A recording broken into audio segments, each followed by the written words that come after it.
is here. Now, broadcasting from the underground command post, deep in the bowels of a hidden bunker, somewhere under the brick and steel of a nondescript building, we've once again made contact with our leader, Mark Levin.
Mark Levin here. We have a kick-ass program tonight. Our number is 877-381-3811, 877-381-3811. All right, we got to take a dip into Hillary Clinton's hell. You know, old Marxists never die. They just fade away. But you know what? They don't even fade away. It's amazing how the media treat her. Well, really not. She's behind the Russia collusion, obstruction of a campaign, obstruction of justice. And there she is walking free. She has her orange jumpsuit on, but unfortunately, she's on the wrong side of the bars. A crook in every respect. So she's on CNN yesterday. You've heard some of this, but you haven't heard me talk about it. And I want you to listen to what she has to say about you. Or many of you, anyway. Cut 11, go. And sadly, so many of those extremists, those MAGA extremists, take their marching orders from Donald Trump, who has no credibility left by any measure. He's only in it for himself. He's now defending himself in civil actions and criminal actions. There, she just contradicts herself. So he's in it for himself. Yeah, and he's facing criminal and civil litigation to destroy him. And if he wasn't in it, he would be getting none of this. But he's in it for himself. This would be Hillary Clinton of Whitewater fame. Hillary Clinton and Bill Clinton of the Clinton Library and Crime Syndicate, who've made tens of millions of dollars subsequent to their time in Washington, D.C. Go ahead. Break with him. Because at some point, maybe there needs to be a formal deprogramming of the cult members, but something needs to happen. And how do you do that? All right, that's where I want to go with this. First of all, we need to get our history straight. Deprogramming of the cult members. I want you to hear this next cut, then I'm going to bundle it all together. Cut 12, go. And they are determined that they will continue to vote for him, attend his rallies, wear his merchandise, because for whatever reason, he and his very negative, nasty form of politics resonates with them. Maybe they don't like migrants. Maybe they don't like gay people or black people or the woman who got the promotion at work. This is just amazing to me because this is the history of the Democrat Party. That's why I wrote the book. This is their history. The inhumanity of the Democrat Party. Hillary Clinton. The inhumanity of her. I want you to listen to some of the Democrats in the media when you hear what they have to say. Now, of course, they've apologized since because they grift and they want these primetime TV shows and so forth, and the corporatists are more than happy to give it to them. But I want you to listen to something that was sent to me by a dear friend. Mehdi Hassan. We played a clip of him last evening with Joe Scarborough, which they were calling Trump a Nazi or neo-Nazi, and Scarborough kept prodding him to do it more and more and more. Media Matters comes out and says, Mark defends what Trump said, and of course, this is what propagandists do. So all of a sudden, the issue is Trump and me. I want you to listen to this man who called Trump effectively a neo-Nazi and who is on MSNBC and who is repeatedly on the Scarborough Show. I want you to listen to him from years past and a past video. Mehdi Hassan, cut 17, go. And of course, the kafirs, the disbelievers, the atheists who remain deaf and stubborn to the teachings of Islam, the rational message of the Quran, they are described in the Quran as, quote, a people of no intelligence. Allah describes them. Not of no morality, not of no belief, a people of no intelligence. Because they are incapable of the intellectual effort it requires to shake off those blind prejudices, to shake off those easy assumptions about this world, about the existence of God. In this respect, the Quran describes the atheists as cattle, of those who go with the crowd, and do not stop and wonder about this world. Mm-hmm. So those who had trouble hearing it, it says, and of course, the kafar, the disbelievers, the atheists who remain deaf and stubborn to the teachings of Islam, the rational message of the Quran. They're described in the Quran as, quote, a people of no intelligence. Allah describes them as not of no morality, as people of no intelligence. No morality, people of no intelligence, because they're incapable of the intellectual effort it requires to shake off those blind prejudices, to shake off those easy assumptions about this world, about the existence of God. In this respect, the Quran describes the atheists as cattle of those who grow the crops and do not stop and wonder about this world. He's since apologized, of course, after this came out, but he said more. Cut 18, go.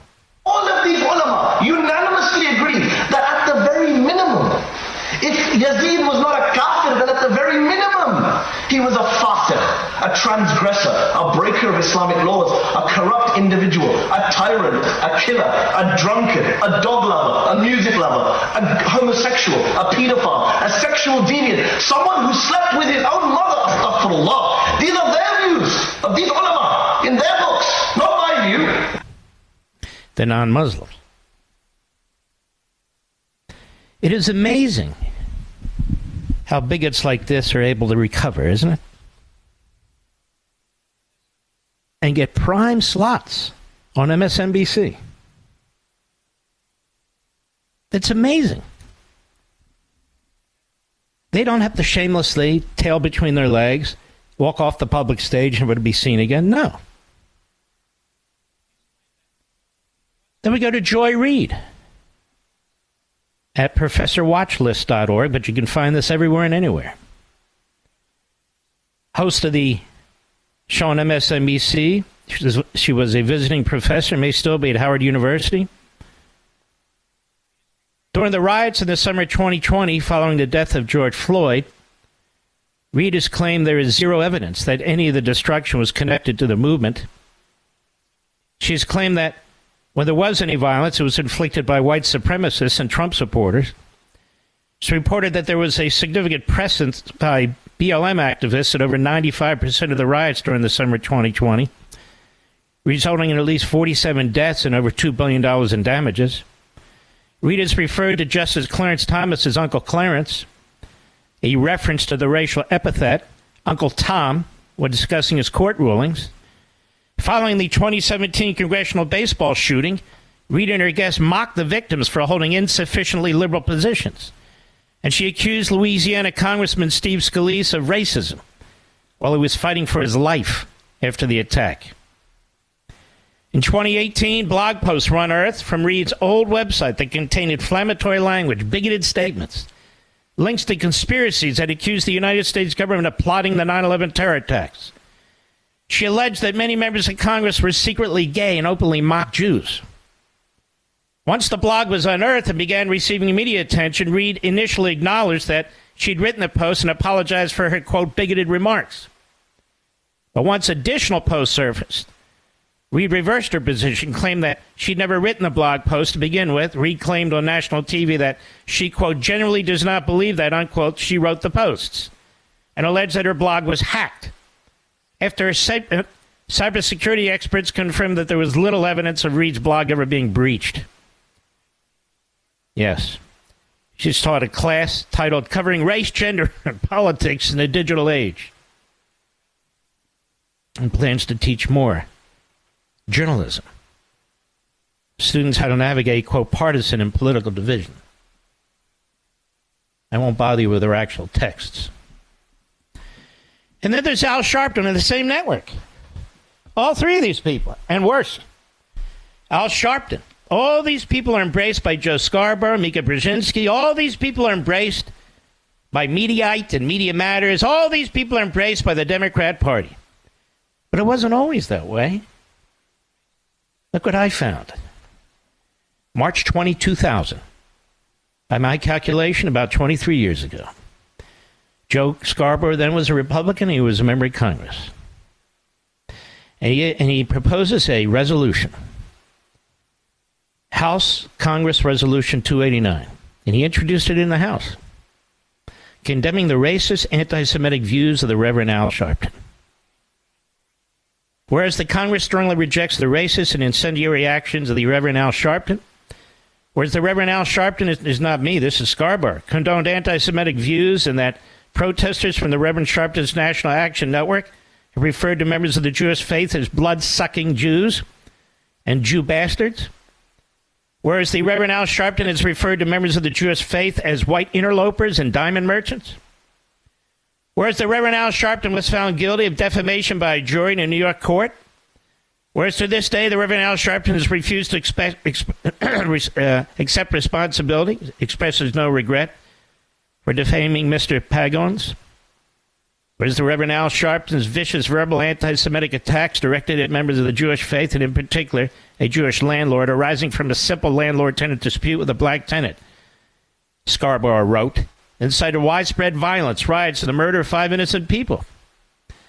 Whereas the Al Sharpton's fierce demagoguery incited violence, riots, and murder in Crown Heights section of Brooklyn, following the accidental death of a black pedestrian child hit by a motorcade of Orthodox rabbi Jews. And it goes on.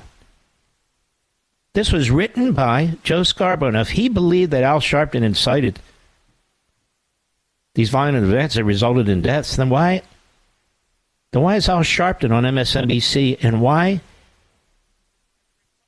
do Scarborough and Al Sharpton laugh it up like old buddies? He apologized too, I guess.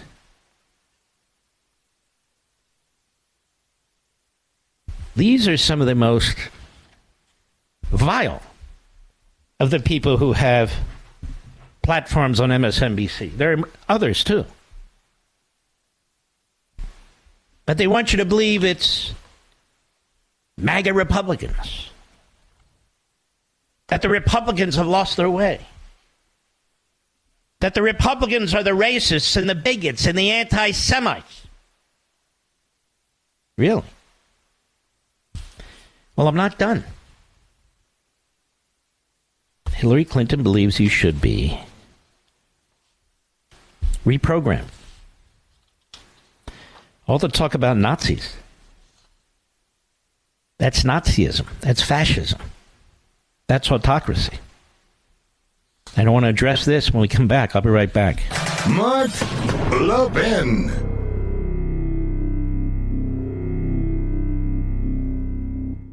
Have you been waiting to buy gold as an investment? Lots of commercials out there, but who can you really trust? I didn't want to make a bad investment, but didn't want to miss the boat either. Sound familiar? Fortunately, I've got great news. If you have an IRA or 401k and want to buy physical gold to diversify your investment, eliminate fear and uncertainty from the process, get the new Gold IRA Company Integrity Checklist. It helps you evaluate and choose the best gold IRA company. To get your free IRA Company Integrity Checklist today, text Levin to 68592. That's Levin to 68592. Now, I trust Augusta Precious Metals and invested myself. Use this checklist to choose the best gold IRA company for yourself and see if you agree. To get your free Gold IRA Company Integrity Checklist today, text Levin to 68592. Again, text Levin to 68592. Text date and message rates may apply. Performance varies. Consult your financial professionals before making investment decisions and get risk disclosures at AugustaPreciousMetals.com. The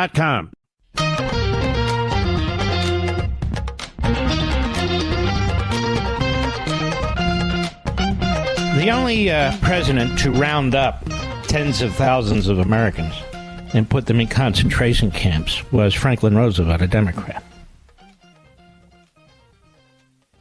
The only presidents to impose censorship on the entirety of society, certainly in modern times, Woodrow Wilson, a Democrat, and Joe Biden, a Democrat.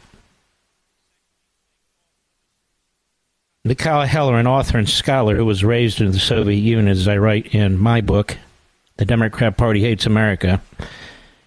Language is the most important and the most powerful weapon in the hands of a state that has decided to transform human beings. Now, remember what Hillary said. The creation of a new language serves two aims: to obtain, as George well put it, an instrument with which to express the philosophy and thoughts that are permitted, and secondly, to make all other sorts of thinking impossible. The new language is consequently at once a means of communication and an instrument of oppression. The word conceals reality, creates an illusion, a surrealist impression, but at the same time it preserves a link with reality and puts it into code. In the Soviet Union, he recalls, the Soviet language became the most important means of preventing people from acquiring more knowledge than the Communist Party and the state wished. Soviet speech lost its freedom. The official dictionaries were changed, just like ours are, to reflect the Communist Party's and the state's meaning of words. And as I point out, the same indoctrination tool is occurring in the United States today, and the Democrat Party is at the foreground of this movement. In repressive regimes, I write, repetition is also used to force the acceptance and even internalization of new words or words with newly created meanings, and language is used to identify and condemn enemies of the state. In other words, the public endures constant and unrelenting brainwashing and propaganda. Or as Hannah Arendt, another escapee from totalitarianism, as she wrote, one of the premier political philosophers in the 20th century, she said, and she spent years studying this issue, totalitarianism, propaganda raised ideological scientificality and its technique of making statements in the form of predictions to a height of efficiency, of method and absurdity, and consent.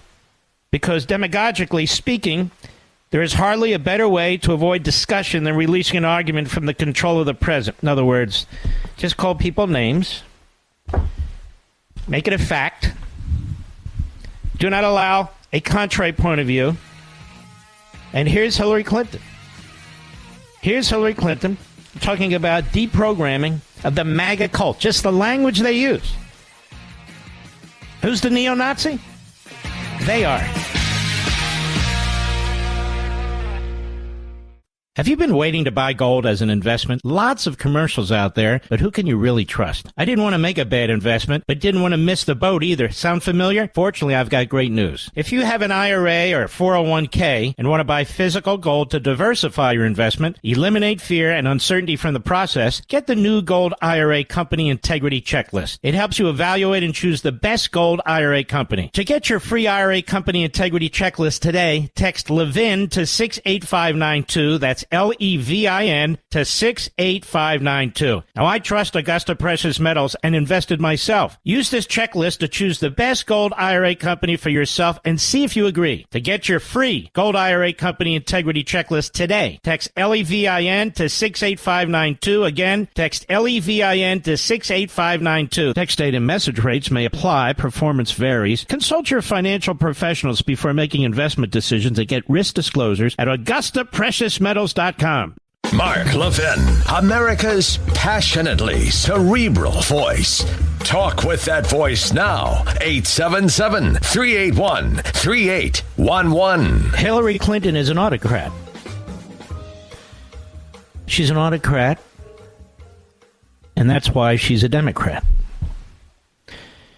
You know, in the beginning of my book, I say the Democrat Party and authoritarianism. I haven't talked enough about this. Those of you who haven't, I encourage you to read it. But I took a look at Freedom House, as I've told you before, sort of a center-left organization, but it has a very good mission. And it did a study on Russia and Communist China, as well as other tyrannical regimes. And it found a number of things in common.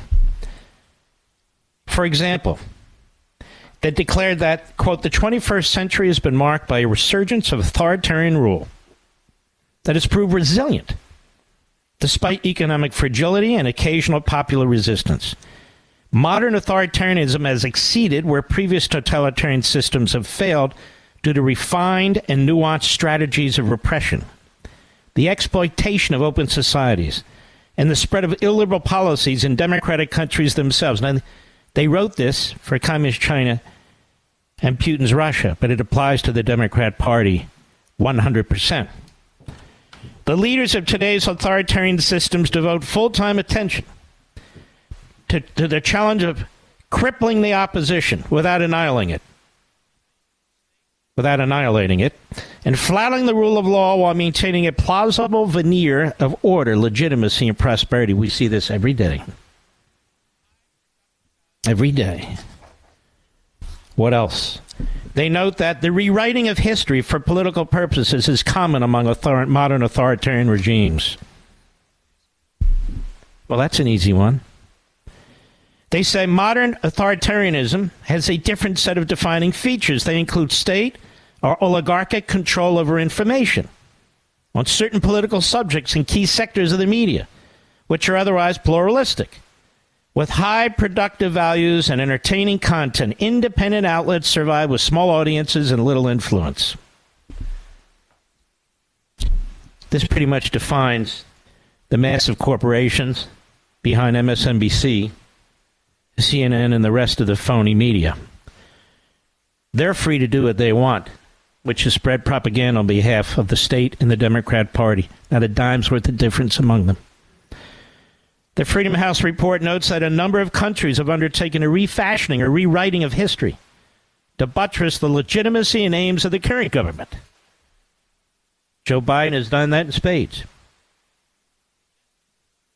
They describe a testament to the power of the democratic idea that authoritarian leaders around the globe have claimed the mantle of democracy for forms of government that amount to legalized repression.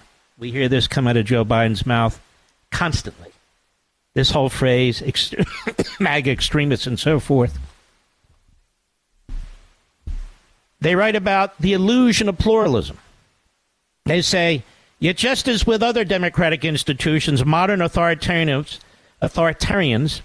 have mastered the techniques of control over the electoral process, maintaining political dominance behind a screen of false diversity. They have adopted in many ways to the age of the internet and the expectations of better informed public. And in the most sophisticated authoritarian states, professional political operatives work just as hard as their counterparts in the United States. Their goal, however, is not to defeat opposition candidates in a competitive setting, but rather to organize a system that creates the illusion of competition while squelching it in reality. Does this not sound like the Democrat Party and their press, Mr. Producer? And they are describing communist China and fascistic Russia but they don't even realize they're describing the modern Democrat Party. And that's why Hillary Clinton says what she says. CNN promotes what she says. The only people criticizing her are the people who she would, if she could, have deprogrammed. Can you imagine? Can you imagine that bastard saying deprogramming people, millions and millions of people? Like she's Xi of China? Or she's Putin grabbing little children out of the Ukraine to brainwash them? Or the drug cartels grabbing little children? Deprogram them. The party of internment camps. The party of eugenics. And I might add, Hillary Clinton herself received the Margaret Sanger Award. Proud recipient of the Margaret Sanger Award. She still hasn't turned it back. Margaret Sanger, a racist. A eugenicist. Who strongly supported eugenics and birth control. Not because she believed in women's rights, but because she believed in population control, particularly of blacks. And she said imbeciles and idiots. And the Democrat Party will fight to the death to give that organization tens of billions of dollars over the course of decades. That's Hillary Clinton and worse. They're going to deprogram us? They already control most of the media.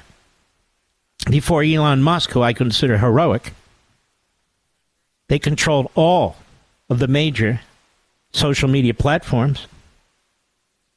The Democrat Party is the state party.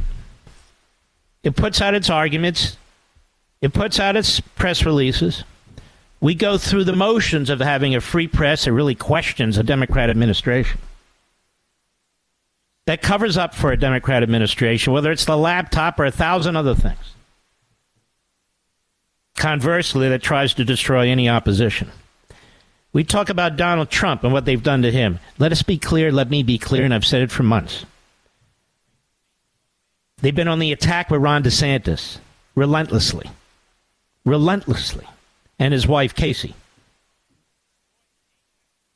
And if you were the leader of the pack right now, you would see how they would focus all their ammunition on destroying him. They've already called him a racist because of the real history that he's putting back into Florida schools. They've already called him a homophobe because he refused to allow a corporation based in Los Angeles, Disney, which has been taken over by media conglomerates of the left who've destroyed the name of that and the brand of that company. Even though it's hard to put it behind us, I know, but it is what it is, that he's anti-gay, which is so preposterous. And it goes on and on. Tim Scott's Uncle Tom. That's what they say. Under constant attack by the Marxists in Congress like this slimeball Bowman. Under attack by Joy Reid. Ayach. And the other reprobates? I hear people talk about the two extremes are going at it. The right wing and the left wing. There's not two extremes going at it. We're not right wing. We're constitutionalists. We believe in this country. We love our country. It makes us right wing? No, we're not right wing. We don't want to fundamentally transform our country.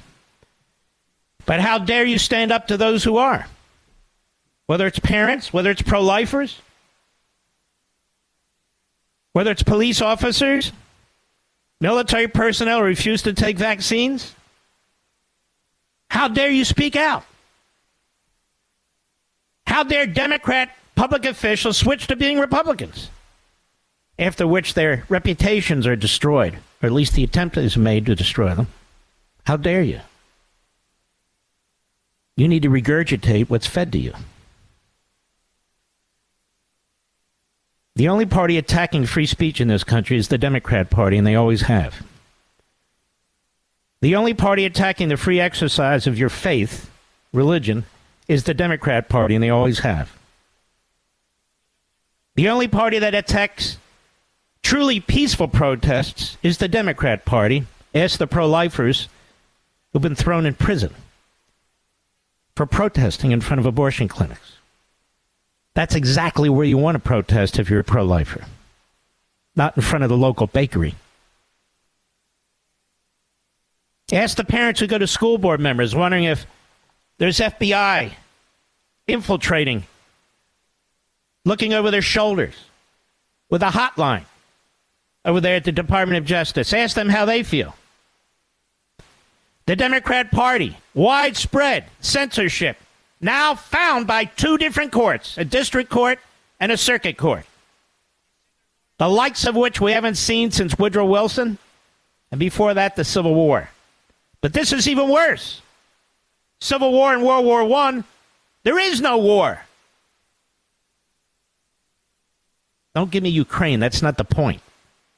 I'm talking about where the United States is engaged with all its muscle, all its resources, all its military in a war. In peacetime, they're trying to censor us.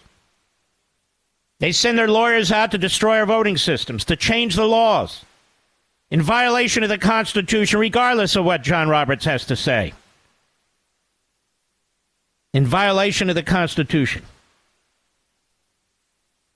And this is par for the course. The party that wants to destroy the Electoral College so half the nation has no representation. Only the big cities. You would only have to campaign in 11 states. That's it. Destroying citizenry. No, you can't say that. You can't say they're destroying citizenry. Then you're pushing the replacement theory. We're pushing the replacement theory? 7.5 illegal immigrants in the country? Maybe we should call it the overwhelming theory then. There's no theory here. Somebody, group of people, Biden and others, the border's wide open for a reason. It's not because we don't have people picking lettuce. We don't need 7.5 million illegal aliens picking lettuce. They're processing them through to the United States as fast as possible in violation of our immigration laws. Republicans aren't doing that. The Democrats are. We're committing energy suicide in this country.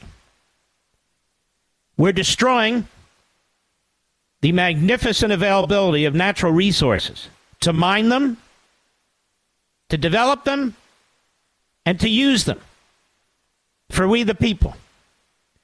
You know, in the third world, parts of Africa, Southeast Asia, they have massive amounts of minerals, natural gas, but they're undeveloped. That does them a little good. They're undeveloped because they don't embrace our economic system. In our country, they're developed as a result of capitalism, and it's the Democrat Party that's destroying them. Have you ever heard of a country that destroys itself? Well, the country doesn't. It's the Democrat Party. And they're doing it at breakneck speed. They won't even keep their hands off of genitalia, Mr. Producer. It's sick. And Hillary Clinton goes on CNN, which is a sick, useless propaganda operation, to argue that tens of millions of Americans need to be re-educated because they're part of a cult. Now you know what the Democrat Party thinks of you. They don't respect you. They won't engage you. If you're part of a cult that needs to be re-educated, doesn't that sound like Nazism to you? Joe Scarborough? Say it, Joe. Doesn't that sound like Nazism to you folks? Doesn't that sound like Stalinism to you folks? Re-educated. Or deprogrammed, I guess. And where are they going to deprogram us? How are they going to do that? They're already trying.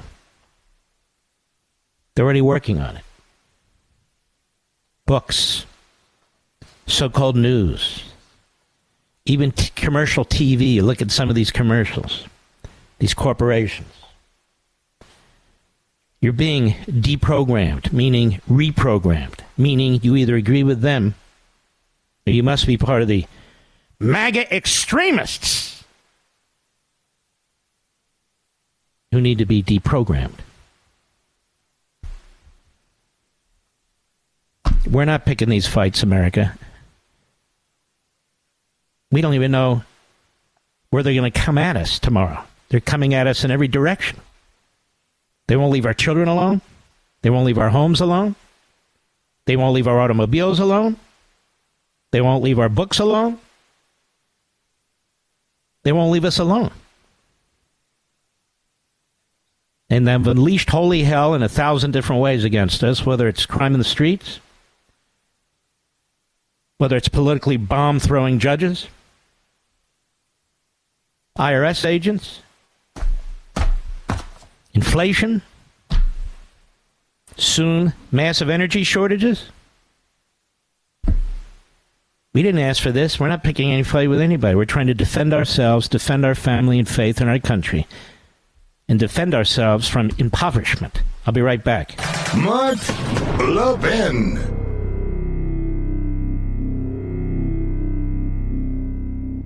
Have you been waiting to buy gold as an investment? Lots of commercials out there, but who can you really trust? I didn't want to make a bad investment, but didn't want to miss the boat either. Sound familiar? Fortunately, I've got great news. If you have an IRA or 401k and want to buy physical gold to diversify your investment, eliminate fear and uncertainty from the process, get the new Gold IRA Company Integrity Checklist. It helps you evaluate and choose the best gold IRA company. To get your free IRA Company Integrity Checklist today, text Levin to 68592. That's Levin to 68592. Now, I trust Augusta Precious Metals and invested myself. Use this checklist to choose the best gold IRA company for yourself and see if you agree. To get your free Gold IRA Company Integrity Checklist today, text Levin to 68592. Again, text Levin to 68592. Text date and message rates may apply. Performance varies. Consult your financial professionals before making investment decisions and get risk disclosures at AugustaPreciousMetals.com.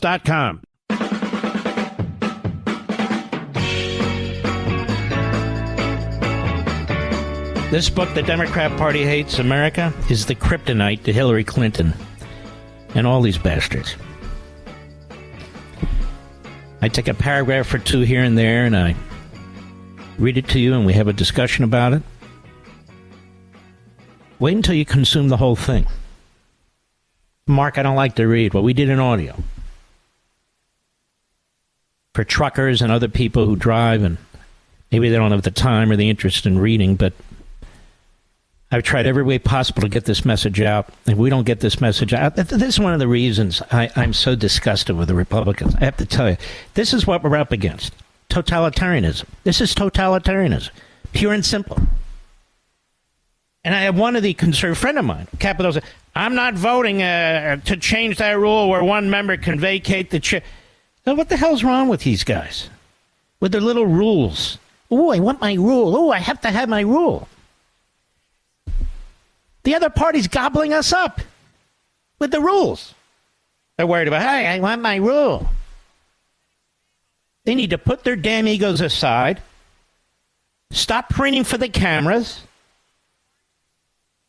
Stop trying to control everything with a handful of people. That's not conservatism. That's not liberty. Fight the establishment. Fight the ruling class. Fight like hell.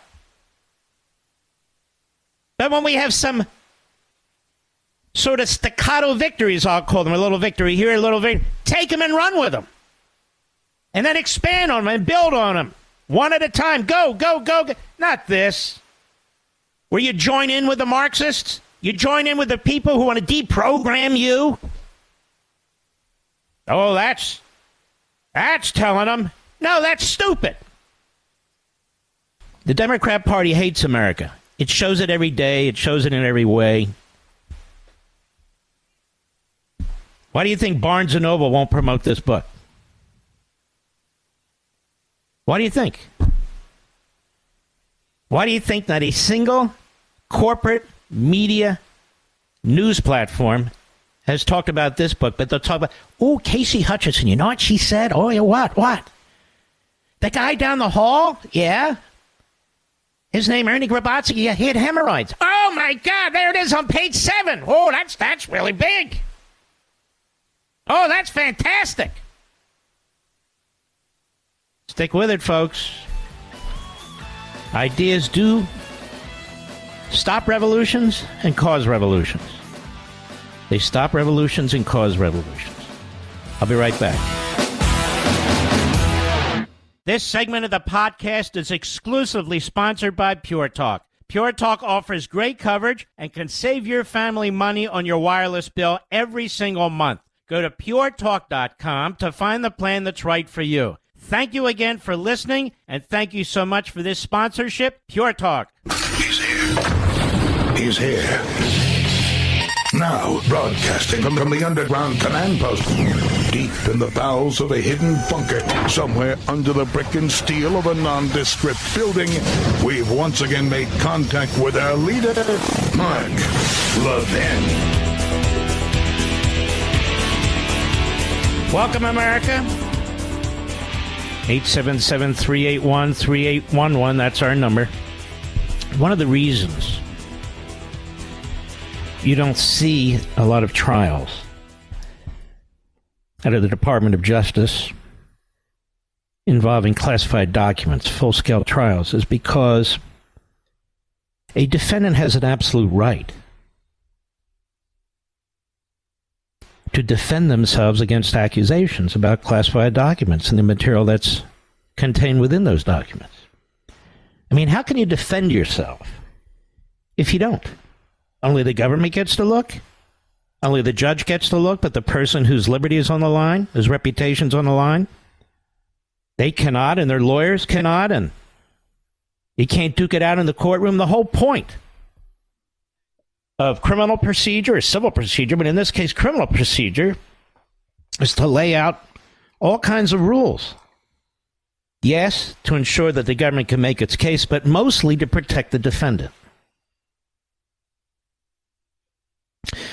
Well, in the case in Florida, the government's trying to hide the ball.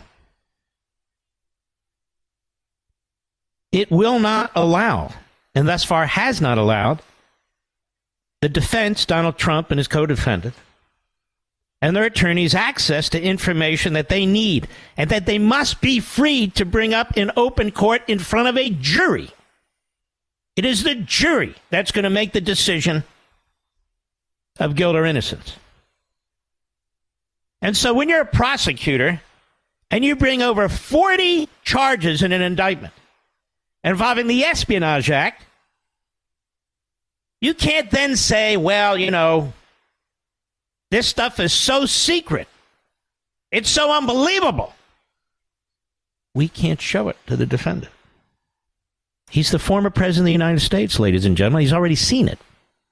He's already seen it, Mr. Producer. But they're afraid the jury will see it. Because the jury makes the decision. And so we have an update on the Florida case that I touched on the other day. ABC News, the judge overseeing the probe into former President Donald Trump's handling of classified documents, has paused any litigation involving the classified materials in question as she considers a request from Trump to extend deadlines in the case, according to a new order. At issue, writes ABC News, is how the classified materials at the center of the case are to be handled by the defendants and their attorneys, based on national security requirements. Well, I hate to tell you this, the Constitution trumps all this. That's why so few notorious and horrific spies that have given and sold information to the old Soviet Union, to the communist regime in China and so forth and so on, they're not executed. The government cuts a deal because they don't want a jury of peers to see the information. But Jack Smith plows ahead, baby. He doesn't much care about the Constitution. He's a hunter. After Judge Eileen Cannon established several deadlines for ruling on those issues, Trump's legal team last month filed a motion asking her for a 3-month extension. Why? Because Trump and his co-defensives still do not have access to significant portions of the materials that the special counsel's office has characterized as classified and conceded are discoverable. Can I see some of that evidence you're going to use against me? No. Are they relevant in your case? Yes.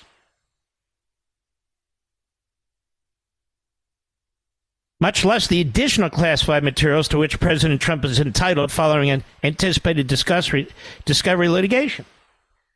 That's right. The defendant has a right to ask for more information if that information even has the possibility, certainly the probability, to put things in context. So the judge ruled, yes, there's going to be a temporary delay until this is worked out. Smith's office said in a recent filing that some documents are so sensitive they can't be stored in a secure facility in Florida with the other documents in the case. Why not? Is that not absurd to you, America? So why didn't you have a super duper secure facility in Florida so the defendants and their lawyers have access to it? See, this is a game they're playing. Smith's team has told the court the documents can be made available in a secure facility in Washington for review. This is all intended to, as much as possible, inconvenience Trump and his lawyers. Have them bouncing back and forth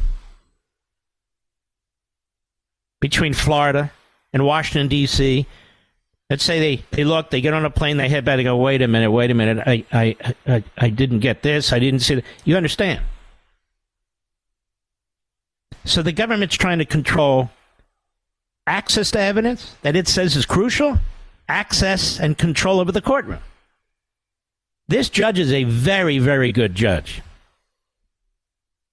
And, of course, she's under attack by the radical Marxist left-wing legal analysts on the radical Marxist left-wing phony websites, phony news sites, and all the rest. They want their Tanya Chutkan. They want their Tanya Chutkan in every case. All right, I want to play something for you. Joe Biden at the White House today. It still amazes me that people on TV and radio, columnists, they don't get what's going on with this wall stuff. It's really amazing to me. I explain it over and over again on radio. I've explained it on TV. They act like they're Helen Keller. Why do they resist this? This is what happened. Biden today, cut 3, go. Can you be specific about what you did to try to reappropriate those border funds, especially when Democrats controlled both chambers of Congress? The wall thing? Is that what you're talking about? Yes, sir. Yeah, they passed. Well, I was told that I had no choice, that Congress passes legislation to build something, whether it's an aircraft carrier, a wall, or provide for a tax cut. I can't say I don't like it, I'm not going to do it if it hadn't been vetoed, if it's a law. That you tried to reappropriate the funds. So yeah, we tried to ask the Congress to consider changing the law to reappropriate. Say, don't use it for other purposes. Give me more border agents. Give me more technical capabilities to detect fentanyl and the like. That's what I wanted to do. So that was what he said today. They reversed course on Wednesday night. And here in part is what I said Sunday night on Life, Liberty, and Levin on Sunday, just 72 hours before. Cut 4, go. So let's take a look at this in the context of Joe Biden. Let's start with the Constitution. That is, has he violated the Constitution itself? That would clearly fit within the impeachment clause of the Constitution as acts against the public. Well, of course he has. He has an obligation to uphold the law under the Constitution, whether he agrees with the law or not. That's been litigated over the decades. So a president is required to enforce, especially a clear law, whether he or she likes it or not. They take an oath to uphold the Constitution, to uphold the law. And if they fail to do that, then they violated their oath and they have violated the Constitution. The impeachment clause kicks in. So we have all these laws dealing with immigration to secure the country, to protect the people, to determine how people come here, who comes here, under what circumstances they come here. Joe Biden has blown out every single one of those immigration laws. And you see the consequences, the inhumane consequences on the border. Let's put that aside, as difficult as that is. Has Joe Biden upheld federal immigration law? No. Has Joe Biden violated federal immigration law? Yes. Did he do it by accident? Did he do it on occasion? No. He has destroyed the federal immigration system. That would be a basis for an impeachment article to be considered for impeachment and to be considered, should he be impeached, for a trial to remove him from office. This is in essence a political crime, or a constitutional crime, if you will, against a body politic. Exactly why the Constitution has an impeachment clause. No, so I lay it out so everybody can understand it, America. So why is it that even conservatives in radio and on TV resist it? Why? Why are they playing games? They even ask themselves on air, why did they reverse themselves? Because of the pressure from the Democrat mayors? No. Well, because of election purposes? No. They've said they don't even agree with this. They don't want to do it except for the fact it's the law. And in this case, it's not only the law, they tried to change the law, and they couldn't get it changed. The evidence is abundant. It's simple. It's right there. That's why they said, let's build 20 miles of wall. That's what we can get away with under this damn appropriation bill. Because Mr. Comer should and can continue to dig into the Biden crime family. But this is low-hanging fruit. This is an underhanded softball thrown to a Major League Baseball player. This is exactly what the impeachment clause is all about. It's that simple. So ask these TV guys and these radio, what's your problem? Why can't you get your act straight? This is why they changed.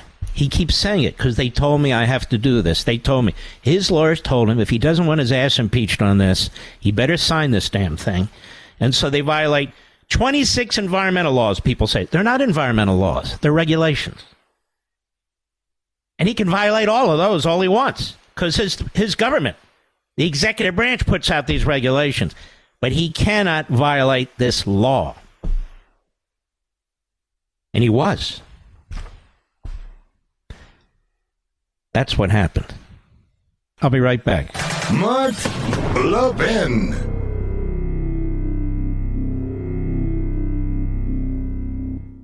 Now, you know what company's looking out for you when they actually upgrade your service and don't charge you for it? This is great news, and for new and current Pure Talk customers. Pure Talk just added data to every plan and is including a mobile hotspot with each one, with no price increase whatsoever. Now, if you've considered Pure Talk before but haven't pulled the trigger, take a look again.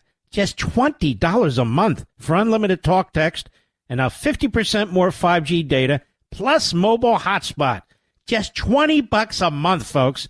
This is why I love Pure Talk, that also happens to be veteran-owned and only hires the best customer service team right here in America. Most families are saving almost $1,000 a year while enjoying the most dependable 5G network in America. Dial pound 250 and say Mark Levin to make the switch to Pure Talk, and you'll save an additional 50% off your first month. Again, dial pound 250, say Mark Levin, and make the switch to my cell phone company, Pure Talk, today. Can you imagine, New Yorkers, if Lee Zeldin was your governor and Curtis Sliwa in New York City was your mayor, how the world would be a much better place? And I really believe if these elections had been held now rather than a year or so before, that would be the case. Curtis Sliwa, even though it would have been a hell of an uphill battle. It's happened before. It's a pleasure to have my buddy Curtis Sliwa with us. How are you?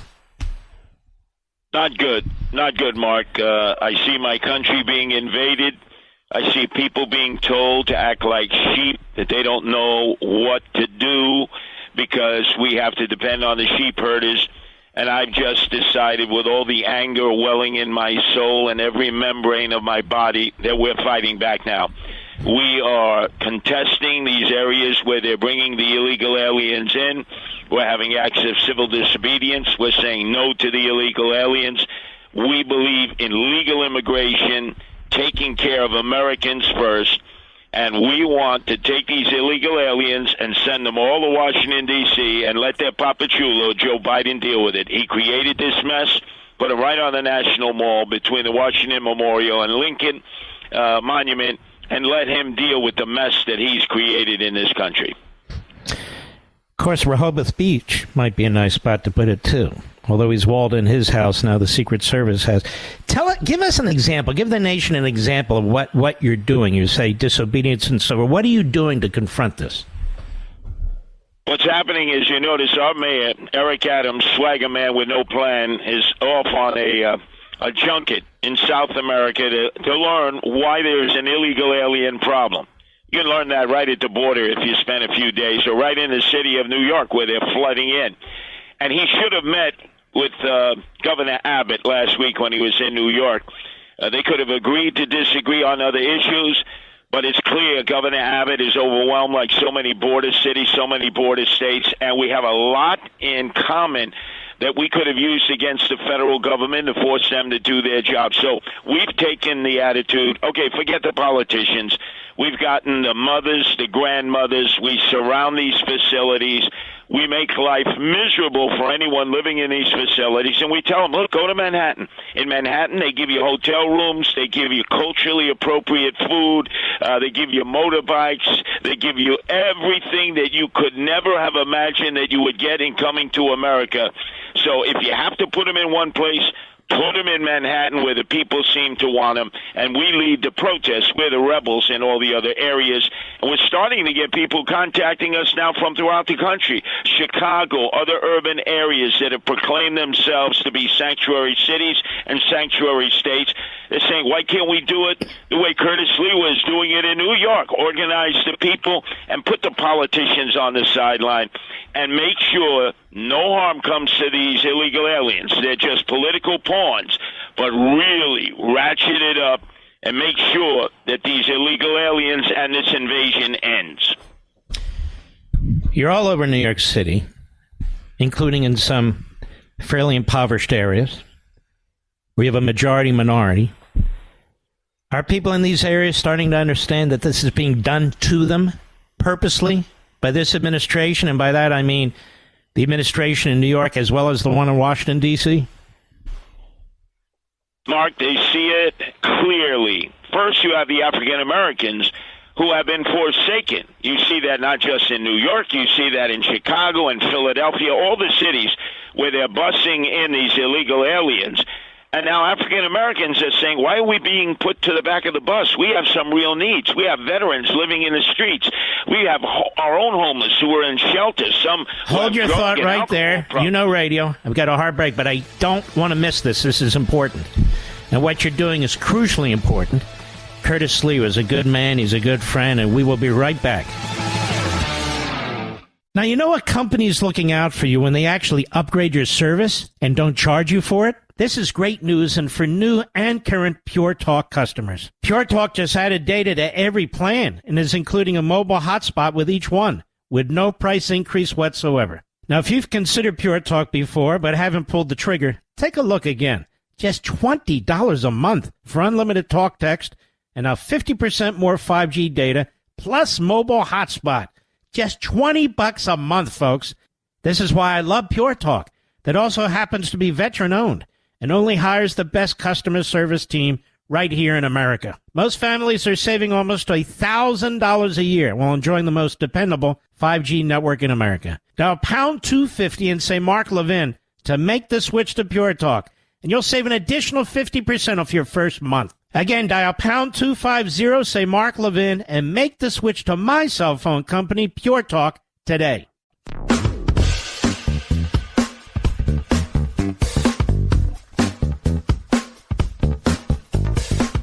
Here we are with Curtis Sliwa, who's leading a movement to push back against the illegal immigration taking place in New York City and New York State, and hoping I am that it spreads throughout the country. And my question, we were interrupted by a hard break, to Curtis was, the folks in these communities, most of which are in poverty, most of which are black, do they understand that politically it's their party, that is, the party that thinks it owns them, the party that most, 70, 80, 90% vote for, is doing this to them? Mark, they see it now because they realize that here are people, strangers, who haven't been vetted. We know nothing about them. We see areas now of tuberculosis skyrocketing, and they're scratching their head and they're saying, my God, I've worked so hard to just establish myself as an American, and now these invaders, they're jumping the queue, and that means we're in the back of the line, and it's the Democrats who have forsaken us because they've said, don't worry about it, we'll eventually get to your needs. But the real group that's really outraged that I'm working with is the first-generation Americans who had to come in the legal way, the right way, who had to sometimes wait years, fill out papers, go to the consulate, the embassy in their country of origin. Then they eventually were accepted. To become a citizen, the test in history and civics, most of our children could never pass it because they're not being taught history and civics. So they know how precious it is to come to this country, be allowed in this country, work in this country, raise your family in this country, and honor your country. And they're still waiting for loved ones and family members who haven't finished the process yet. When you have a rally, never let the politicians speak, Mark. They are rally killers. Let the first-generation immigrants talk about the struggles they had, and this way the rally comes across saying, yeah, we're for immigration, legal immigration, but not this illegal alien invasion. It must stop. And if you organize and you protest and you're willing to get arrested, as I've been arrested many, many times to make your point, you can fight City Hall and you can win. David can beat Goliath. These politicians are bullies. And you know what? When you grew up in the schoolyard, you got to fight back against the bullies. Mm-hmm. It's amazing to me how the New York mayor, as you point out, he's traveling overseas. I mean, seriously? We all know what the problem is. It's Joe Biden. Joe Biden can stop this in 10 seconds. He's violating our immigration laws. He is purposely doing this to the country. He doesn't care what happens to New York, New York City. He doesn't care what happens to the black community and other minority communities and first-generation immigrants who follow the rules. He doesn't care because they're playing long ball, Curtis. Their view is we will swamp the country. We will flip Texas eventually blue. We can never lose. Then the children of the illegal immigrants, by current standards, become American citizens. And so if people in New York are inconvenienced, or black communities and other minority communities are inconvenienced, too damn bad. That's what's taking place here. It's intentional. And it's happened before in history when the Irish came to New York because of the potato famine and England was forsaking them. The Tammany Hall Irish met them here. At that time, the Republicans wanted nothing to do with the Irish Catholics, and they always remember Tammany Hall. And even to this day, I'll go into an Irish Catholic household, and I'll see pictures, of St. Patrick and the Blessed Mother and Jesus and JFK, and there's this adoration. They sort of put them on a pedestal, Democrats, and I say, it's 4 generations later, wake up. If anything, be a free agent. Don't just be in the back pocket of the Democrats who are selling you out. And that's what they're banking on. A new generation of illegals flooding in. The Democrats will be there for them whenever they need anything. They're giving away free stuff. Mark, they're giving away everything. Food, cell phones, smartphones, 72-inch plasma, full TV sets, PlayStations, and we're paying for it. And people have got to say, enough is enough. We got to fight back, and we got to take our country back. We got to seal our borders, and we have to say no to illegal immigration. And you got to be ready to rally, protest, get arrested, use all the street techniques that have been used against us over the years, Mark, and we can turn this around if we leave it to the people and not the politicians. You know, I've written this book, and throughout the book, what you notice is how the Democrat Party has abused the black people as a group.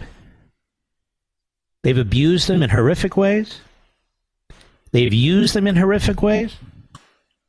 And now I really believe this in part is a calculation that they either see or they want to create the biggest minority group in America. And they're more than happy to dump this very loyal constituency group for a bigger and what they hope will be loyal constituency group, because the Democrat Party sees everything through power. And I feel this is exposing the Democrat Party to people who've never really been exposed to it before. And I think you're making the same point, no? Absolutely. In fact, they're guilty of not slavery, as what was done years and years ago, and promoting slavery, but they're guilty of human trafficking. They're purposely bringing in people who shouldn't be here, who haven't qualified to be here, solely so that they can hold on to power. And let's face it, Mark, they want worker bees out there. They want people to go in and do the work for low pay, the work that maybe others wouldn't do because it wouldn't give them a quality of life. We've achieved too much. We've come too far to allow them to destroy America as we know it. And for everybody out there, how can you go and honor your parents at whatever cemetery they're buried in, or on the anniversaries of their death, if we don't fight for what we know is right? And Mark, this is worth fighting for. So that's why every day I'm out in the streets. Every day we're turning away buses. Every day we're saying to our officials we should be apologizing to Governor Abbott because he had the strength and the courage to say this is wrong. And if you're not going to help me, I'm going to send Texas's problem to you. You're a sanctuary city, a sanctuary state. There's no laws that say you're a sanctuary city and sanctuary state. So stop the nonsense and let's start taking care of Americans. There are so many of them out there who are in need of our help, and we're taking care of people we don't even know. We don't know their backgrounds. We don't know where they come from. And now everybody's a Venezuelan. It's like that scene I'm sure you saw, Mark. Who's Spartacus? Who's a Venezuelan? And everybody jumps up, I'm a Venezuelan. Mark, they have no papers. They have no identification. Even when they commit crimes, the cops, they don't know who to charge because there's no paperwork that they can process, and they can't be deported. They call themselves asylum seekers, and I say enough is enough. Let's put ICE on a pedestal and let ICE do their job. That's what they were created to do in the aftermath of the attack of 9/11. Curtis, thanks for what you do. Thanks for what you're doing. We need a Curtis Sliwa in every city in this country, every state in this country. And God bless you, my friend. We appreciate it very, very much. Thank you for the tactical air support, and there are plenty of great people out there. They just need to be able to organize and take the fight right to those politicians who are trying to destroy our quality of life. Do you have any link or website or anything? Because I know when we finish, people are going to say, how do I get in touch with them? I'm not sure what to do. Or would that overwhelm you right now? No, not at all. Just go to guardianangels.org. As you know, I have guardian angels all over the country now, all over the world. Be more than happy. It's just one of the many things that we do in order to keep people safe and secure, and most importantly, to honor America, the greatest country in the world that provides us the opportunity to even be able to speak like this. So just go to guardianangels.org. And thank you, Mark, because you have legions of people out there who I know are going to hear the clarion call and get involved. The Levinites, they don't just talk. They scrape the barnacles off their backside. They get their rear in gear, and they do things. God bless you, brother. And they will. And you take care of yourself out there. He's a good man. He would have been a hell of a mayor, too. Guardianangels.org. Guardianangels.org. I've not told you, and I should have, the fantastic guests we have on Life, Liberty, and Levin on Saturday and Life, Liberty, and Levin on Sunday. Two mints in one. It's 8 p.m. Eastern Time on Saturday, 8 p.m. Eastern Time on Sunday. Please set your DVRs before you forget. That way, if you can't watch it or you're watching something else like football or going to a birthday party or whatever it is, you'll be able to watch it later. And I'm telling you now, these shows have been killer shows, mostly because of the guests.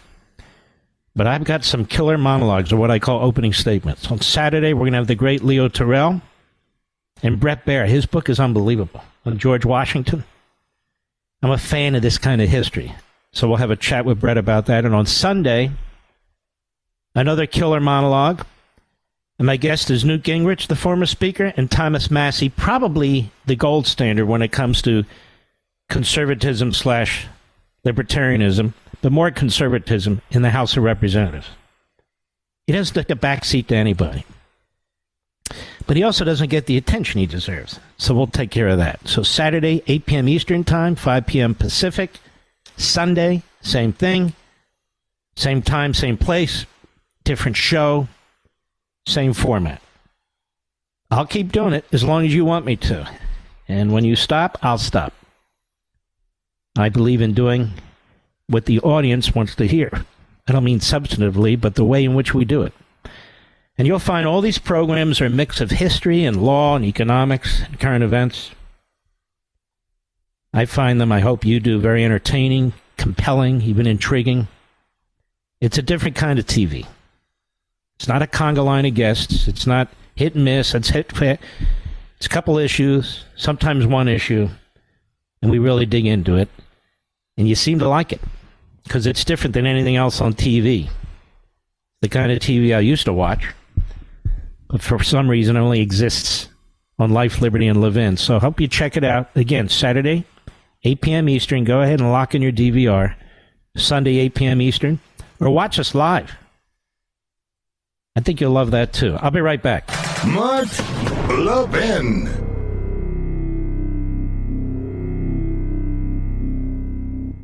Now, you know what company's looking out for you when they actually upgrade your service and don't charge you for it? This is great news, and for new and current Pure Talk customers. Pure Talk just added data to every plan and is including a mobile hotspot with each one, with no price increase whatsoever. Now, if you've considered Pure Talk before but haven't pulled the trigger, take a look again. Just $20 a month for unlimited talk text and now 50% more 5G data plus mobile hotspot. Just $20 a month, folks. This is why I love Pure Talk, that also happens to be veteran-owned and only hires the best customer service team right here in America. Most families are saving almost $1,000 a year while enjoying the most dependable 5G network in America. Dial pound 250 and say Mark Levin to make the switch to Pure Talk, and you'll save an additional 50% off your first month. Again, dial pound 250, say Mark Levin, and make the switch to my cell phone company, Pure Talk, today.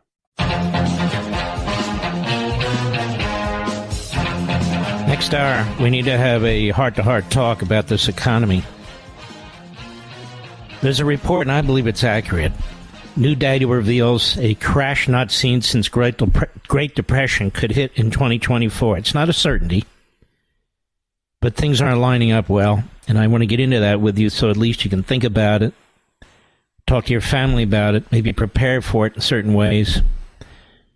But it's something very, very important that I would be remiss if I didn't talk to you about. Well, the situation is this. You're getting a lot of propaganda from the Biden regime, and you're getting very little information or pushback from the Republicans. And despite all that, you, the people, you know what the hell's going on in this economy. It's a disaster. You know your own financial situation with credit cards. Maybe you didn't even use credit cards before, but I'm sure the balance is far more than you've ever had. You're not sure how you're going to pay it off. You're worried about losing your job because things are going to get uglier. And it's a big deal. And the media wants you to forget about it. Look at these charges against Trump and this charge. Forget about that. Joe Biden has demonstrated, the Democrats have demonstrated, the Biden regime has demonstrated that they are destroying your economic security. They are destroying your way of life.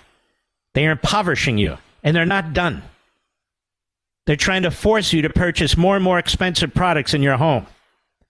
All kinds of appliances, HVAC systems, window air conditioning systems. They're trying to force you to buy gasoline electric cars and destroy gasoline cars. Something that will definitely break your bank no matter how much they subsidize it. Not to mention inconvenience you. They go 300 miles and you got to run around looking for a charging station and you got to plant yourself there for 45 minutes. What if there's a line of 5 people trying to charge their car? And you're stuck on 95 or some other highway, 101, and you can't get from point A to point B. They haven't figured that out yet. If we rely on the government, we'll starve to death. But I want to get into this with you, the data that's being looked at here, and why there's much to be concerned about, and you need to think about it in your own situation and prepare for it. I'll be right back.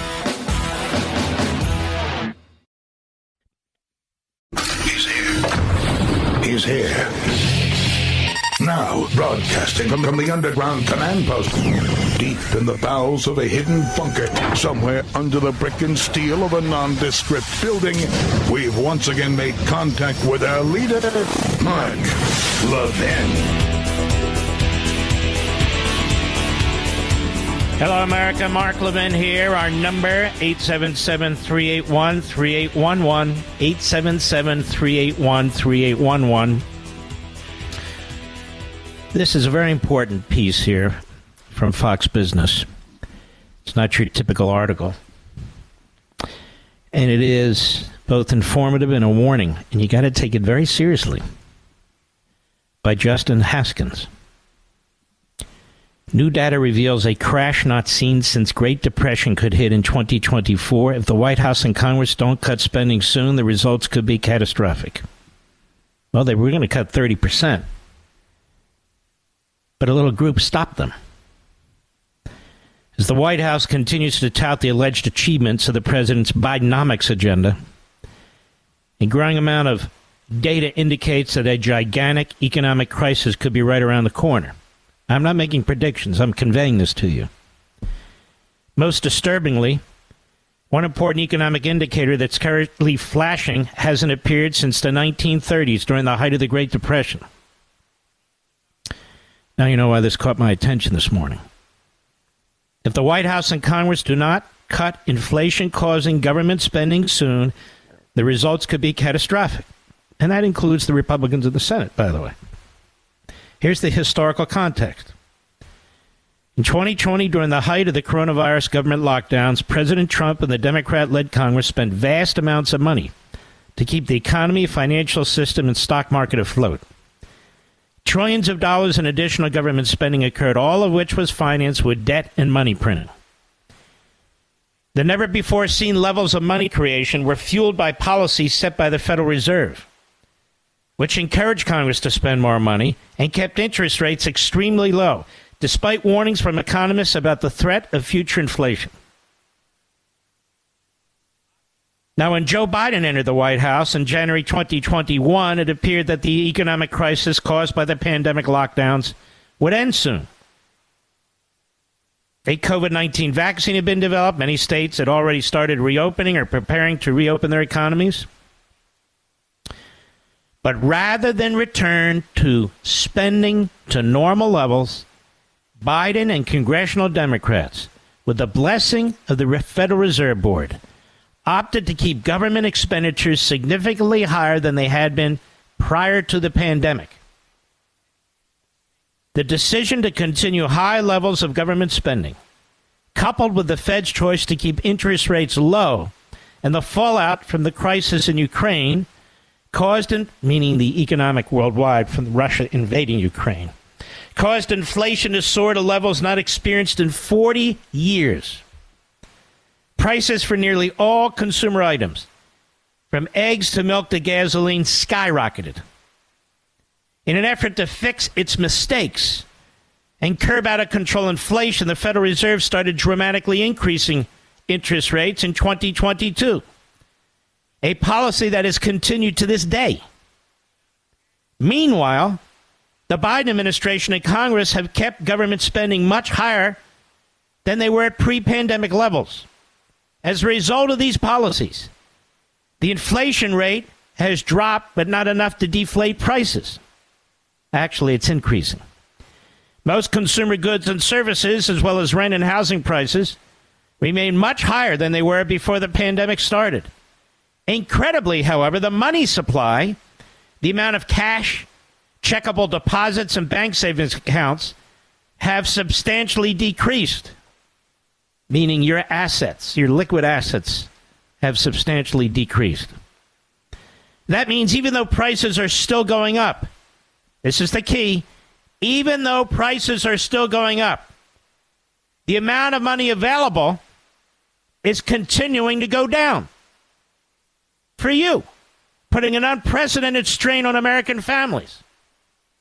Prices are going up, inflation's going up, interest rates are going up, but available liquid assets, money, in your pockets, in your accounts, is going down.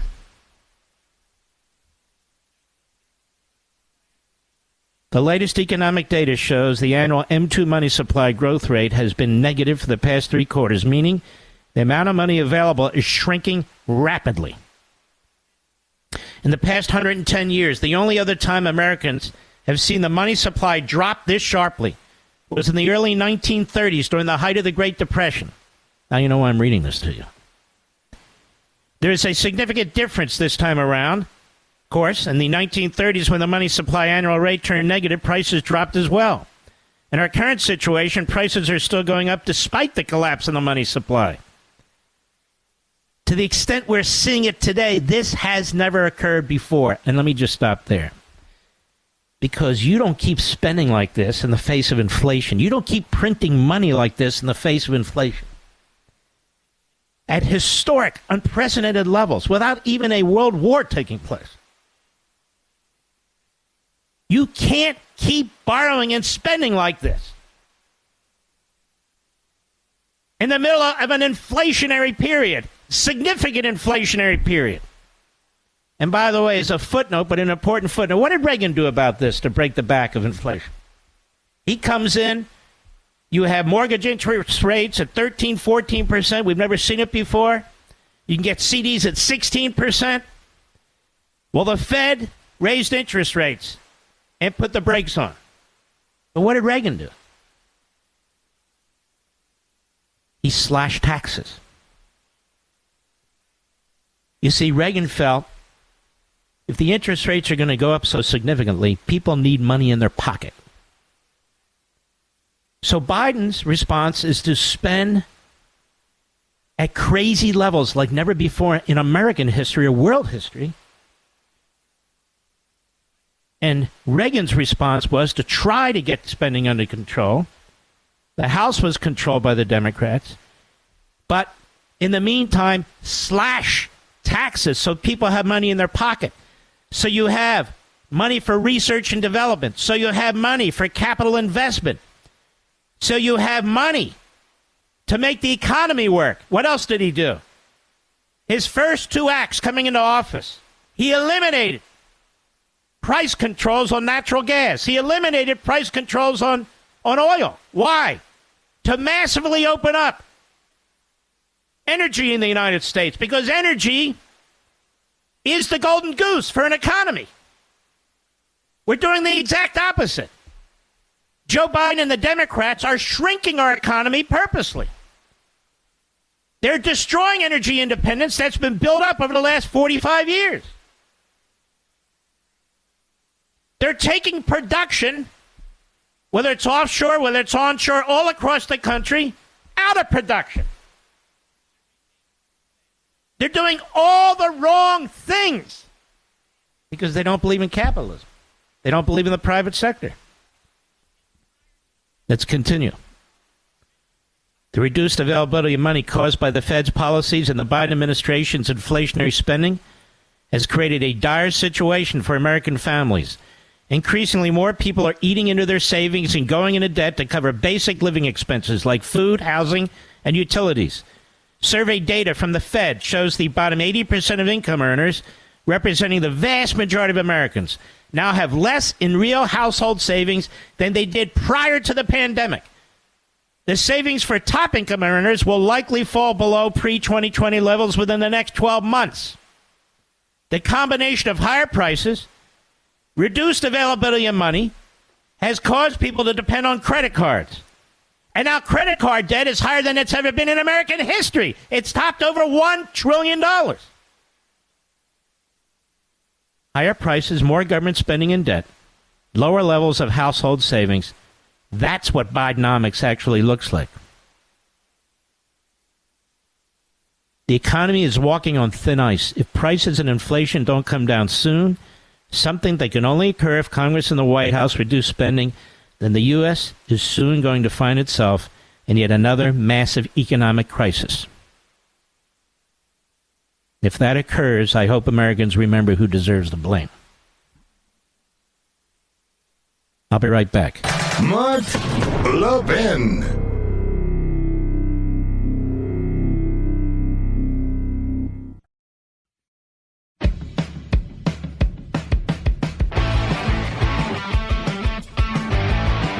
I've got a little treat for you, America. I've got the big muckety-muck over there from Breitbart, one of my favorite sites, and has been. But Alex Marlow, boy, has he done a fantastic job over there. It's one of the must-see bookmark sites for everybody in the morning and before you go to bed. And he's written a fantastic book. It's really almost like a reference book, an encyclopedia, but it reads very, very smoothly. Actually, it's almost like a fiction, but unfortunately it isn't. Breaking Biden, exposing the hidden forces and secret money machine behind Joe Biden, his family, and his administration. Alex, wanted to welcome, I'm trying to say. My mouth broke. Welcome to the program. Mark, that is such an amazing introduction. I can't thank you enough for that. But most importantly, you are the standard bearer in the conservative publishing industry. Congratulations on a number one to you. And it is just great to be on your broadcast and be in the trenches with you in general. Well, you're fantastic. You know, Alex and I, a bit ago, we met coincidentally at an airport. Now he wears a mustache. So I don't know that I would have noticed him. But I want to say this. This is a killer book. If you want to know what the hell the Bidens have been up to, you know, you think you know about it? Trust me, you don't know about it. And he's got more notes, more sourcing in this book than I've ever seen, except maybe in one of my books, and he may have outdone me in this particular case. It's almost impossible to do a comprehensive interview of a book like this and an author like you. I know I've gone through this, but try and hit on the main points or some of the universal points on why this book is different and why people should grab it, because they really should. Thank you. And it is impossible to kind of get to the essence of it in too brief of an interview, so hopefully people do check it out. But I will say that if there's one thing I want to convey, it's that what you just said. If you think you know Joe Biden, Mark, when I went into this, I had some hypotheses about him, but I had no idea who this guy was in terms of the extent of his policy failures, the extent that he has mortgaged our country to foreign lands, the extent to which his family has grifted off the back of the American public, the citizens of this country. We barely scratched the surface. And that's why I have to back it up with 1,600 total endnotes, like 130 pages of it. Because every time I approach a new subject matter, there was something different. I can guarantee you, if you read the first page, if you don't learn something on the first page, then you're much more knowledgeable than I was going into the book. Every single page there's something new. And it's because the media, as you wrote about and I've written about in best-selling books, hates this country. They want this country destroyed, and so they don't tell the truth about people who are useful to them. And this is why we don't know him well enough. We're told he's a puppet. Well, sometimes he goes it alone, like he did in Afghanistan. He ends up getting American service members killed and droning children. We're told he's dumb, but he's been saying all this dumb stuff for 50 years, and his family keeps making tens of millions of dollars off of crafty deals. We're told he's a blue-collar guy, but he lived in a 10,000-square-foot house with a ballroom. We're told he's a nice guy, but he's also a deadbeat grandpa who doesn't acknowledge his grandkids. Everything we've been told about this guy is a lie. Most importantly, that he is not the biggest threat right now to this country, because he is. That is a very good summation, and there's a lot more than that even in the book right now. I agree with you 100%. People keep saying he's dumb. Okay, great, he's dumb. But if it's not him, it's the people around him, and it is him and the people around him. They are more effectively destroying this country than any Democrat before Joe Biden. How do you explain that? You nailed it. And it's because he's been building this apparatus for 50 years. He didn't build it right away. He wasn't some genius who had some sort of a genius plan. I'm not saying that. I'm not going that far. But I'm saying over his time in Washington, he has built enough of a Rolodex, and he has been willing to embarrass himself enough. He's been willing to sell out enough. He's been willing to figure things out that after 50 years, he's got the team around him. He knows how to move the levers. He set up the system more than anyone else, and now he knows how to operate it, and he is operating it. And his guiding principle isn't that American exceptionalism is so great and this country is so great, or even some sort of ideology like you and I might have. He's driven by power and advancing his family. And his family happens to be a bunch of, junkies and grifters. And I'm not saying that, Mark, to be pejorative. Like, I documented. They're junkies and grifters, a lot of them. Yeah, it's not an insult. It's just a description, an accurate description. But they're not all dumb. And they figured out a way to continually get deals done, generally selling his policies, which I back up in the book, of course, and he's thriving. He's thriving right now. If we think he's going to be an easy target next year, we're dead wrong. And that's why I wrote the book, to provide a playbook for that. That's so important what you just said. If people think, the polls come out, haven't we been burned by enough polls over the course of recent history, Alex Marlow? I mean, you got to fight like you're behind, and you got to fight like you're going to win. You got to fight like Patton. You're not figuring out the whether you're going to win or lose the battle, but fight the damn battle. And that's the point of your book. That's exactly right. And if we don't do a hard reset on how we approach this guy, if we just want to call him a dumb man and we just want to call him, he's a puppet of all these people, well, you know what? That puppet keeps winning. He won last time, and now he's got a bigger cheat-by-mail operation that's going to be working for him. He's going to have all the AI geniuses in Silicon Valley working for him. They're going to be doing now they've got the automatic voter registration everywhere, so the lowest information people in the world are going to have their ballots filled out for them and turned in. This is a threat, and he is at the top of it, and he has been for a while. There's been talk, that he's not really an ideologue and so forth and so on, but you make the point, this guy's driven by power and money. Power and money. And he's driven by this legacy, isn't he, that he wants to be the greatest president in American history. And we define that today, the historians who are advising him define that today, by how big and aggressive and ubiquitous a police state you can make, correct? Oh, right on. And it is, you're right to also know, and I haven't even phrased it this way, but this is where I know you've thought about this as deeply as I have. He doesn't just want to be president. He wants to be one of the greatest of all time. And the way I phrase it in the book is he looks to have a legacy. He wants a dynasty. And he was going to hand that off to Bo. Bo died of cancer. He's no one to hand it off to. This irks Joe Biden every single day of his life because he's not just building to be a one-man president. He wanted to be a Kennedy. He wanted to have his own family infrastructure that he would pass on power from generation to generation. That's how ambitious he is. Wow, that's a great point. I had never actually thought about that. And he's stuck with his dummy that he has here, too. Now, people say he'll be challenged in the primaries and so forth and so on.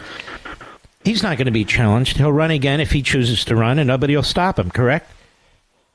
That's exactly my take. I absolutely would not have spent 15 months doing this level of research into this guy if I thought he was going to get shuffled off. So I definitely have a dog in the fight on this one. But I bet very big he was going to be the nominee, and I think I'm looking very good right now with that prediction. And I think he is going to be the nominee. The book is Breaking Biden. It's a killer book by Alex Marlow. You can get it on Amazon.com, any major bookstore, unless they're keeping them in the back. But anyway, you can get it on Amazon or anywhere else. We're going to keep him over the break because this is just too fascinating. I want to talk to him more about it. Breaking Biden, I'm going to tell you something. There's so much stuff in this book. Trust me, you've never read a lot of this. I have not. We'll be right back. Mark Levin, the thunder on the right. Call in now, 877-381-3811. I'm trying to convey, and I'm not sure I'm doing a very good job of it, how excellent the research and the information is in this book and how easy it is to digest. It's called Breaking Biden. exposing the hidden forces and secret money machine behind Joe Biden, his family, and his administration. And you're probably, another Biden book. No, this is not another Biden book. This is a standout book that really unravels his ideology, his methodology, his background, what it is that he really wants. He just doesn't blow him off. Alex doesn't, as some kind of imbecile, although he has that too. But it's called Breaking Biden. You get it at Amazon.com, any major bookstore. You're out shopping over the weekend. These books are in these warehouse stores. Check it out. But if not, it'll be in any retail store. Just be careful about Barnes & Noble, that's all. Alex, so you have this massive subject matter, and people always ask me, so I'm going to ask you, how did you get your hands around this? Did you just start building the foundation from there? Yeah, that's the way to do it, is just get going, just get moving. But, you do kind of spend a couple of months just sitting with it, starting to read things. I read every book I could get my hands on about Biden, the ones he wrote himself, ones written about him and his family. I may have been the first person to read a couple of those books, Mark, because I don't think anyone's really even read them before. So I don't think he has. Off of those. Yeah, I don't know if he's read his own books. Yeah, no, certainly that would be something that I would consider as a possibility. But yeah, you just start trying to wrap your mind around who he is as a person and get inside of his head. I was fortunate enough that thanks to the success of Breaking the News, which you were very kind about when that came out a couple years ago, I was able to expand my research team to 5 people, all of whom had worked on for GAI and for Peter Schweitzer on his #1 bestsellers. Now, like you, Mark, I write my own books. So that's really important. The audience got to know that. Mark and I, we write our own books. But I did have a team sending me material. But you're right to note, the culling process is huge because I want people to enjoy the book. Yeah, I want people to enjoy it. I want people to feel like you're not reading 400 pages on his early life. I'll give you 20 pages, 30 pages. You'll get the gist of what's going on, the key events, and finding those stories, doing some storytelling that I think provide a broader context and are more illustrative of greater themes throughout his life, and trying to find those and then just to hone those down and try to make it as entertaining as possible for the audience. I hope these various members of Congress read this book, particularly the House Oversight Committee, the Judiciary Committee, all these other committees. All the candidates really need to read this book and understand what they're up against ultimately. And we, the American people, need to understand what you have done is you have taken all the veneer off this man. And you haven't just done a hit and run type thing and so forth and so on. For instance, you have a chapter on Kamala Harris. How did they come up with Kamala Harris to be his running mate, other than her race? Well, race is half of it, so it's a two-parter. So the race is part of it, and the other part is that she was the single most networked Democrat with donors in 2 key parts of the country, which is Hollywood and Silicon Valley. And so once you figure that out, you realize that, the 2 richest parts of the country, she's got them in their back pocket. It's a wink and a nod to Silicon Valley. He's not going to regulate. He's not going to crack down on big tech. I've got your gal with me right here. There's an added benefit, and this is another thing Biden did which was clever, is that he saw she's bringing in money, she's bringing all those woke points because she's a BIPOC woman. But he also knows she's non-threatening. So she's not a bright brain. She's not as bright as he is. And so she's not going to go and build some apparatus to overwhelm his that he's been building since essentially he was in his 20s. She's not going to be able to do that. He knows that. And just to make things more certain, he gives her the crappiest jobs in the whole administration. I go through those. Jobs she's so destined to fail, and Joe just passes the buck off to her, and it works perfectly for him. Mm-hmm. What about Joe Biden and race? He lies and lies and lies about it, doesn't he? Yeah. Stunning amounts, and I'm glad you asked this because I'm working on a piece. Hopefully, I'll have it up next week for Breitbart, where I will list some of the worst racial moments with Joe. But he's got real problems. He calls Jews Shylocks. He called black children roaches. Mark, he did this 5 years ago. Wow. So this wasn't that long ago. It's disgusting. It's disgusting stuff. So that's what's in his heart. And he talked about marching in the civil rights movement. He never did that. He touts that he went to, when he was a teenager, he led a walkout of a restaurant because they wouldn't serve a black person, allegedly. I mean, this is not bad, but it's like the most minor thing in the civil rights movement imaginable. He talks about it for 50 years. Like, you know, he's Nelson Mandela or he's Martin Luther King. I mean, that's what he talks about himself. And his whole history is checkered. If you look at the high-tech lynching of Clarence Thomas, the teaming up to jail so many black men in the 90s with his policies, you get a horrific record on race, and one of the worst in American public life right now. And, of course, he's got the media wrapped around his finger, doesn't he? It's part of his secret sauce, is the fact that they let him go. I had a story in the book about how the Biden Institute at the University of Delaware, just the origins of that, how it was, quote-unquote, Hunter's baby, and it was run by Valerie, his sister, who would make all this money as Joe's campaign manager, and how the guy who was running the University of Delaware was tied not deep into just China, Mark, but the Chinese military, and how no one's connecting these dots. And all of a sudden, for the first time ever, University of Delaware is getting an influx of cash from China. And this constellation of facts is there. Hunter's baby, Valerie, Joe's in a wealth creation strategy. You've got a guy tied in with the Chinese military who's taken over the school. No one cares. How could they not care about this? Mm-hmm. I looked into the Biden cancer initiative that he's got, his cancer moonshot. Mm-hmm. I figured out it's all just a big grift to benefit his son-in-law. His son-in-law is in charge of it. He's tied into China with a bunch of other businesses. He made all this money off of the coronavirus. Joe's flying into Davos. Joe's flying to the Vatican. He's networking. He's not trying to cure cancer. Mark, I'm married to an oncologist. I have 3 cancer doctors in my family. There's not curing of cancer.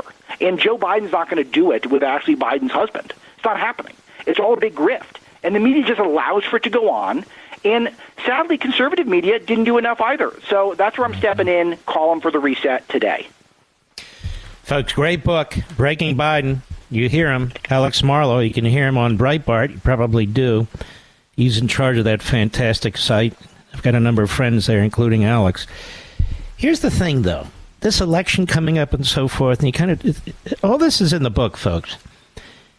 He uses an executive order to use the federal government and tax monies to register as many Democrats as he can, and then they try and protect it all from the Freedom of Information Act.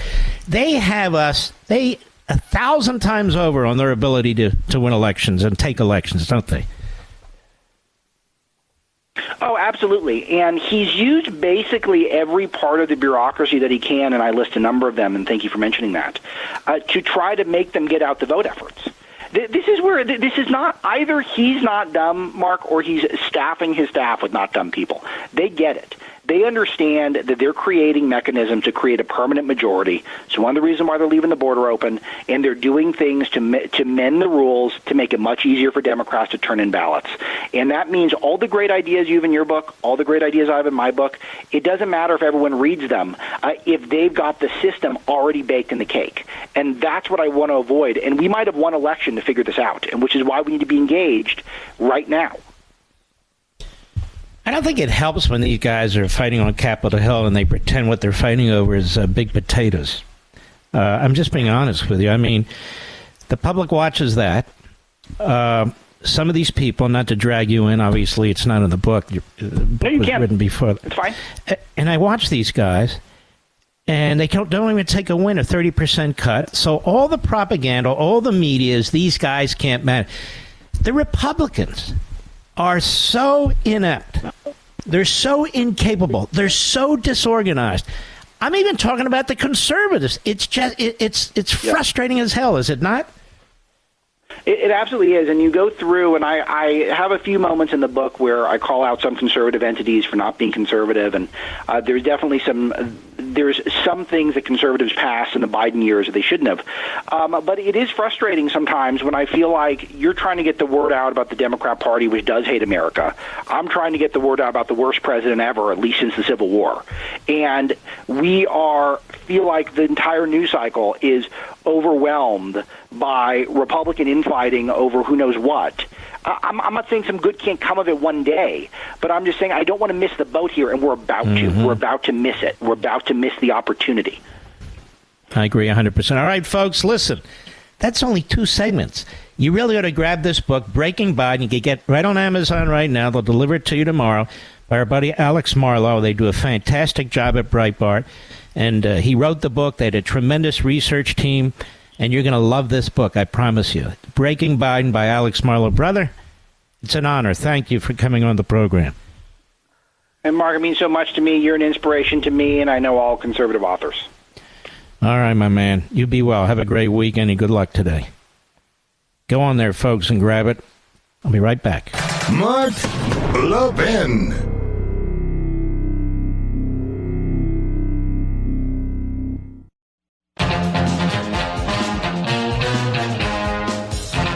I think we need to send this show over to Rush Limbaugh's, what did he call it? Hall of Fame? Yeah, this show needs to go on Rush's Hall of Fame. It's a hell of a show. Not because of me, because of everything. All these great guests and so forth. These topics, very important. Well, not to upset you further, epic times. Global energy markets could face tighter inventories heading into 2024. Well, how did that happen? Ladies and gentlemen, this is not high IQ stuff. This is basic stuff. U.S. shale companies aren't keen to expand drilling activity. Why? There's no incentive. There's disincentives. That's why.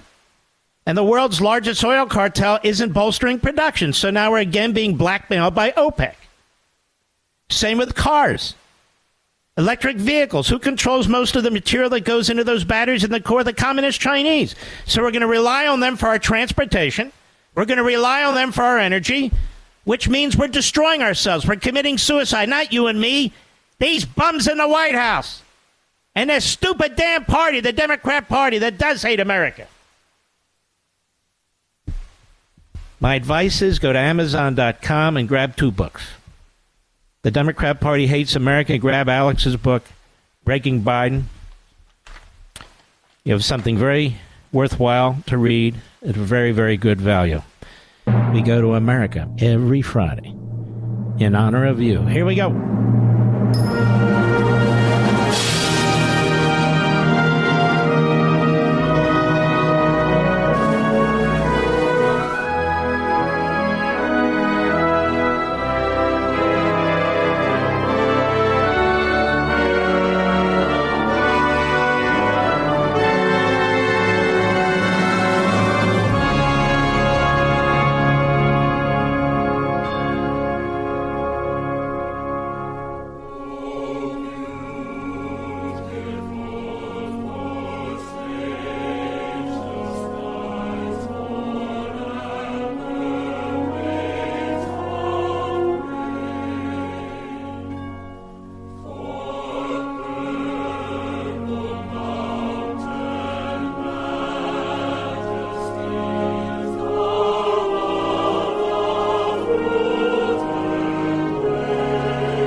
folks. Life, Liberty, and Levin twice on the weekends. Saturday, 8 p.m. Eastern, 5 p.m. Pacific. Great show. Sunday, 8 p.m. Eastern, 5 p.m. Pacific. 2 brand new shows. Don't forget to DVR them if you don't think you'll be around. And don't forget to grab your copy of The Democrat Party Hates America. It's right there, 40% off. We salute our armed forces, police officers, firefighters, emergency personnel. We salute the freedom fighters of the world and our truckers. Good night, Spritey and Griffey and Pepsi. Good night, Smokey and Zelda and Gigi. Good night, Indy, Patton, Rory, Barney, Marty. Too damn many. Too damn many, and we miss every one of them. And good night, Dad. Good night, Mom. Good night, Leo. Good night, Joe. And America, I'll see you on Saturday. I'll see you on Sunday. Have a fantastic weekend. God bless.